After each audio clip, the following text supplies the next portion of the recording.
Okay, I'm going to demonstrate shading and coloring using Crayola, orange, yellow, and red.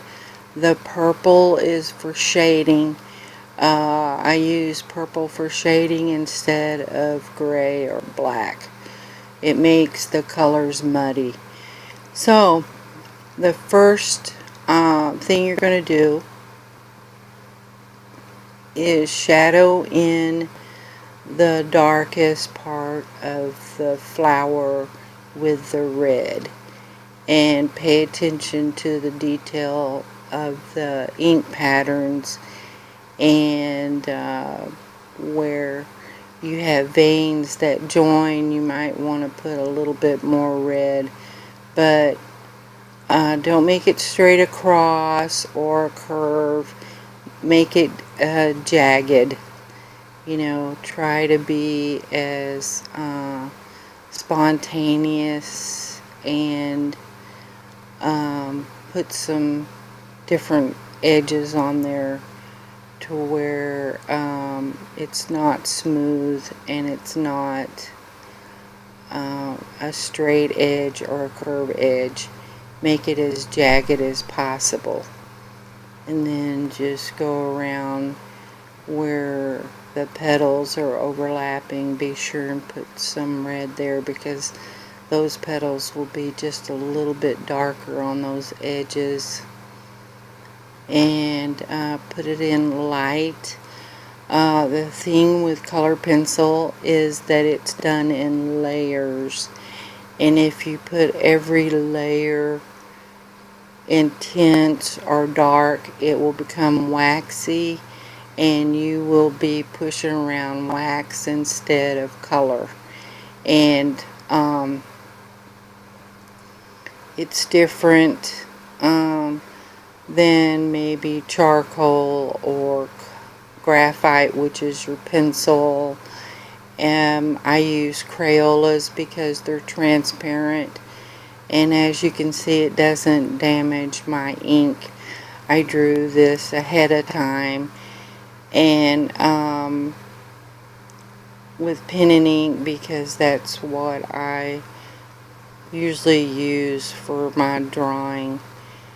I don't pencil it in or anything. I just do pen and ink and create my designs that way. So go along around the flower, and it will be somewhat of a circle pattern you're going to have with the red, but it should be jagged, and it shouldn't be exactly a circle, because flowers really aren't exactly perfect or a circle or any of that. So put in a light layer, lightly